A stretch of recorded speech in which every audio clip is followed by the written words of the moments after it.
திமுக கூட்டணியில் இருக்கிற குழப்பமோ பூசலோ பெரிசாகும், அது கூட்டணி முறிவு அப்படின்ற எல்லையை நோக்கி போகுன்றது ஒரு கோணம். ரெண்டாவது கூட்டணின்னு சொல்றதே ஒரு அந்த நேரத்து ஏற்பாடு தான்.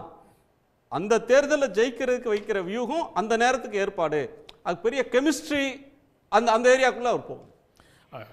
கெமிஸ்ட்ரி இல்லைன்னா அந்த கூட்டணி என்ன நோக்கத்துக்காக உருவாக்கப்பட்டதோ அது நிறைவேறாது. அது 2 பேர் கூட சேர்ந்தாலும் ஒருவரோட ஒருவர் 2 கட்சிகள் சேர்ந்தாலும் அது ஏற்கனவே 2 பேரும் தனித்தனியாக வாங்கின வாக்குகளை விட குறைவாக போவதற்கான வாய்ப்பு தான் கெமிஸ்ட்ரி இல்லைன்னா நடக்கும். அதனால் அந்த ஆர்கியூமெண்ட் சரியாக இருக்காது. கூட்டணிக்குள்ள திமுக கூட்டணிக்குள்ள பிரச்சனைகள் இருக்குது, அது இன்னும் பெரிய அளவில் வெடிக்கும் அப்படிங்கிற எதிர்பார்ப்பு 2024லேயும் இதே மாதிரி தான் சொன்னாங்க. ஒவ்வொருவரும் 2 சீட்டு போன இடம் வாங்கிட்டாங்க, இனிமேல் 3 சீட்டு கேட்பாங்க. அது எப்படி கொடுக்க போகிறாங்க பார்க்கலாம். அப்போ அது தேவையில்லாத ஒரு உரசல் வரும், அந்த உரசல் காரணமாக பிளவு வரும் அப்படின்னு எல்லாம் தான் சொல்லிட்டு இருந்தாங்க. ஆனால் எதுவும் இல்லை. புதிதாக மக்கள் நீதி மையம் உள்ள வருது, அவங்க அந்த இடத்த எப்படி சரி செய்ய போகிறாங்க பார்க்கணும். புதிதாக இடம் கொடுத்தா யாருக்காவது குறைக்கணும், ஒரு விரிசல் வரும் அப்படின்னு சொன்னாங்க. அதுவும் சால்வ்டு, அங்கே எந்த விரிசலும் வரல. இப்போதும் அதே மாதிரியான ஒரு பிரச்சனையை முன்வைக்கிறாங்க, அங்கே கூட்டணி விரிசல் வரும்னு. அங்கே இருந்த கட்சிகள் எல்லாவற்றையும் கொள்கை அளவில் வந்துருங்க எங்கள் கூடன்னு நேரடியாக அதிமுக பொதுச் செயலாளர் கேட்டு பார்த்தாரு. அதுக்கப்புறம் அவங்கள கடுமையாக விமர்சிக்கவும் செய்தார். கூட்டணி 2014லேயும் 2016லேயும் அது இடையில 2 தேர்தல் தான்.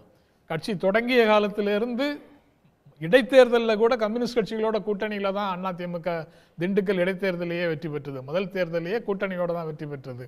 ஒரு கட்சி தனியாகத்தான் தேர்தலை சந்திக்கணும் அப்படிங்கிறது எந்த அரசமைப்பு சட்டமும் சொல்லலை, மக்கள் பிரதிநிதித்துவ சட்டமும் சொல்லலை.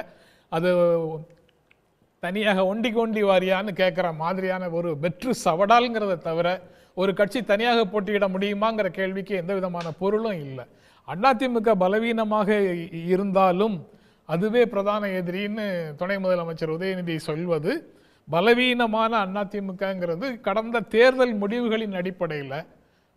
தேர்தல் முடிவுகள் தொடர்ந்து 2019, 2021, 2024 3 பொது தேர்தல்களில் தோற்றுப்போன காரணத்தை முடிவுகள் அடிப்படையில் அந்த தேர்தலில் வாக்கு சரிவு, அதாவது பலவீனம்னா இல்லை பிரைமரி பாயிண்ட் நம்ம பாபு முருகவேல் சொன்னது நீங்கள் கூட்டணி பேச்சுவார்த்தையில் எப்படி வேணால் நடக்கலாம், அவருடைய கணிப்பு திமுக கூட்டணி உடைந்து சிதறும் அப்படின்றது அவருடைய கணிப்பு, அவருடைய அரசியல் அனுபவத்தில் அவர் புரிந்து கொண்ட கருத்துன்னு முன்வைக்கிறார்.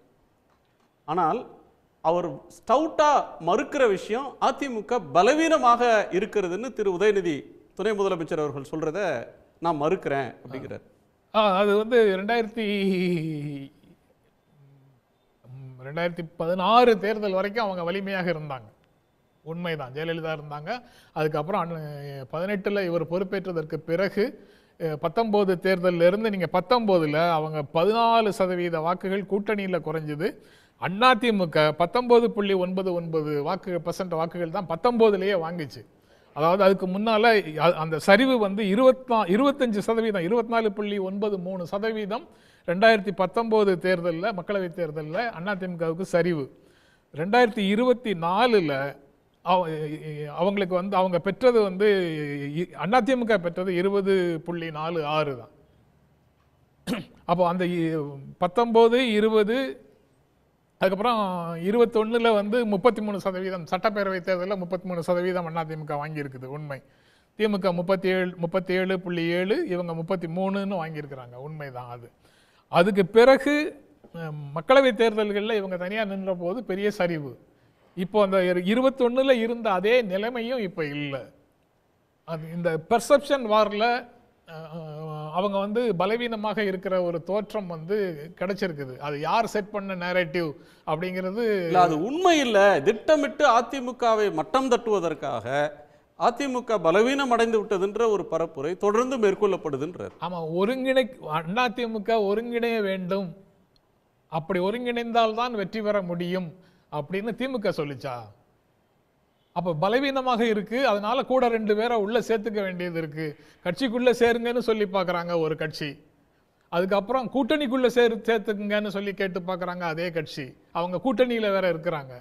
அவங்க தான் அதிமுக பலவீனமா இருக்கு, நம்ம 2 பேரும் இப்படியே தேர்தலை சந்தித்தால் வெற்றி பெற முடியாது, அதனால வெற்றியை உறுதி செய்ய வேண்டும் என்றால் இன்னும் நீங்க கட்சிக்குள்ள ஒருங்கிணைக்க பாருங்க, கூட்டணிக்குள்ள ஒருங்கிணைக்க பாருங்கன்னு சொல்லி அதிமுகவை வலிமைப்படுத்துவதற்கான ஆலோசனைகளை நாள்தோறும் சொல்லிக்கிட்டு இருக்கிறது அவங்க கூட கூட்டணியில் இருக்கிற பாரதிய ஜனதா கட்சி தான்.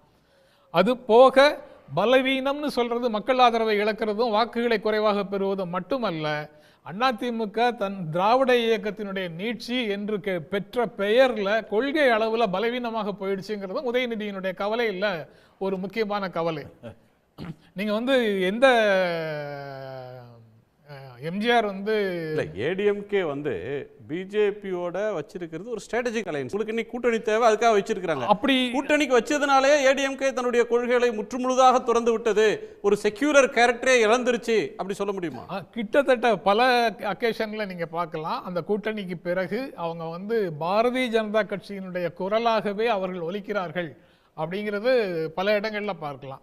திருப்பரங்குன்றத்தில் முதல்ல நடந்த மாநாடு, அதுல போட்ட வீடியோ, அதுல மௌனமாக பார்த்துட்டு இருந்த முன்னாள் அமைச்சர்கள்ல தொடங்கி அதுக்கப்புறம் பிறகு அதுக்கு வந்து கண்டனம்லாம் தெரிவிச்சாங்க. இந்து முன்னணி நிகழ்ச்சிக்கு சென்ற பிறகு அண்ணா பெரியார் போன்றவர்களை பற்றி அறநிலையத்துறை கல்வி நிலையங்கள் நடத்துவதை பற்றி ஒன்று பேசினாரு, அதுக்கப்புறம் திரும்ப கரெக்ட் பண்ணிட்டாரு.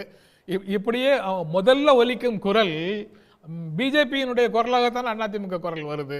உங்களுக்கு திராவிட இயக்க அடித்தளம் வந்து உங்க கையில ஸ்ட்ராங்காக இல்லை அப்படிங்கிறது தான் அவங்களுடைய தொடர்ச்சியான செயல்பாடுகள் காட்டுது. கூட்டணியில் இருக்கிறதுனால இப்ப மகாத்மா காந்தி பெயரை நீக்கிற ஒரு விஷயம் வரும்போது கூட அவருக்கு வேண்டுகோள் வைக்கிறாங்க, அதற்காக கூட்டணியை முறித்து கொள்ளக்கூடிய இடத்துக்கு அவங்க போகல. அப்படி ஒரு கட்சி அந்த எக்ஸ்ட்ரீம் பொசிஷனை தேர்தல் எடுக்க முடியாது. அந்த பிரச்சனையவே நீங்க மகாத்மா காந்தி பெயரை நீக்குவதாக மட்டும் சுருக்கி பார்ப்பதும், 125 நாட்களுக்கு உங்களுக்கு வேலை தருவோம்னு சொல்றதும் அடிப்படையில் அது வந்து வேலை உறுதி திட்டம், வேலை உரிமை காரணமாக வந்தது, ரைட் டு ஒர்க்ல இருந்து வந்த திட்டம்ங்கிறத நீங்க மறுக்கிறீங்க. ஒரு திராவிட முன்னேற்ற கழகம், அண்ணா திராவிட முன்னேற்ற கழகம்ங்கிற பெயர்ல இருக்கக்கூடிய கட்சி அந்த மாதிரியான ஒரு விஷயத்தை எப்படி எளிதாக கடந்து போக முடியும்? ஒன்று, ஒன்றிய அரசு முழுமையாக நிதி உதவி செய்த ஒரு திட்டம், அதை வந்து 60-40 அப்படின்னு சொல்லி மாநிலங்கள் வந்து கூடுதலாக நிதிச்சுமையை ஏற்றுக்கொள்ள ஒரு செய்யக்கூடிய மாற்றம், அந்த மாற்றங்களை பற்றி எதுவுமே சொல்லாம மகாத்மா காந்தி பெயரை நீக்கியதை மட்டும் திரும்ப உள்ள சேர்த்துருங்க அப்படின்னு சொல்றதே அதை எவ்வளவு தூரம் தண்ணி ஊத்தி நீர்த்து போக செய்ய முடியுமோ அந்த மாதிரி வேலை தான் அது. அது இப்படி நடக்கிறதுனால தான் அது கொள்கை ரீதியாக திராவிட இயக்கத்தின் நீட்சி என்ற பிம்பத்தை கூட அது இழந்து வருகிறது. இன்னொரு இருந்தாலும் அதுதான் எங்களுக்கு 2வது கட்டத்தில் இருக்கு, அதனால அதை எதிரியாக சொல்றோம்னு சொல்றாரு. கொள்கை இப்போ வந்து திருப்பரங்குன்றத்துல மத பூசலை உருவாக்க பாக்குறாங்க, அல்லது தமிழ்நாட்டில் ஒரு சனாதன சக்திகள் ஏடிஎம்கேவை பயன்படுத்தி மேலே வர பாக்குறாங்க. இப்படிலாம் வந்து விசிகாவோ சிபிஎம்மோ அல்லது பெரியார் இயக்கங்களோ தொடர்ந்து பேசிட்டு வராங்க. ஒரு சட்டமன்ற தேர்தல் முடிவு, ஒரு தேர்தல் நடக்குது, அதோட கோர் இஷ்யூ அப்படின்றது வந்து இந்த மாதிரி விஷயங்கள் அப்படின்றது மேலெழுந்து வரப்போகுதான்றது இந்த நிமிஷத்தில் தெரியல. ஒரு ஆட்சி செயல்படுத்திய திட்டங்கள், அந்த ஆட்சியினுடைய குறைபாடுகள், அதுக்கு பிரைமரி சேலஞ்சராக யார் வரப்போறா, நான் தான் மாற்று, நான் வந்தால் இதெல்லாம் சரி பண்ணுவேன்னு சொல்கிற இடத்துக்கு யார் வரப்போறா, அவங்களுக்கு மக்கள்கிட்ட என்ன நம்பகத்தன்மை இருக்குது, அவங்களுடைய பாஸ்ட் ட்ராக் ரெக்கார்டு என்ன, இப்படியான பல விஷயங்கள் ஒரு தேர்தலுடைய முடிவுகளையும் போக்கையும் தீர்மானிக்கும். இந்த தேர்தலுடைய கோர் இஷ்யூஸ்னு சில விஷயங்கள் இருக்கு, அதை தாண்டி so many factors இருக்கு. ஒரு எலெக்ஷன்ல தேர்தல் ஒரு சிங்கிள் இஷ்யூல ஒரு தேர்தல் நடக்கல, இந்த தேர்தலும் முடிவாகிறது இல்ல.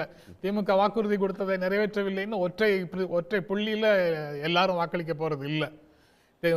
நிறைவேற்றிய வாக்குறுதிகளால் பயன்பெற்றவர்கள் அதுக்கு தகுந்த மாதிரி வாக்களிக்க போறாங்க, நடந்ததுக்காக பாசிட்டிவா வாக்களிக்க போறாங்க.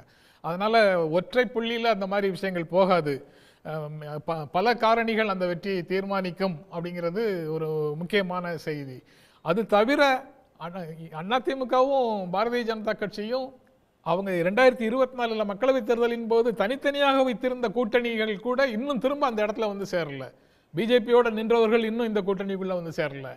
அதிமுகவோட நின்றவர்கள் நீங்க சுட்டி காட்டியதை போல இன்னும் அந்த கூட்டணிக்குள்ள ஒருங்கிணைந்த அதிமுக ஒன்றுபட்ட என்டிஏவே இன்னும் உருவாகலன்றீங்க. இன்னும் உருவாகல. ஓகே, உடனுக்குடன் செய்திகளை தெரிந்து கொள்ள சன் நியூஸ் பெல் ஐகானை கிளிக் பண்ணுங்க.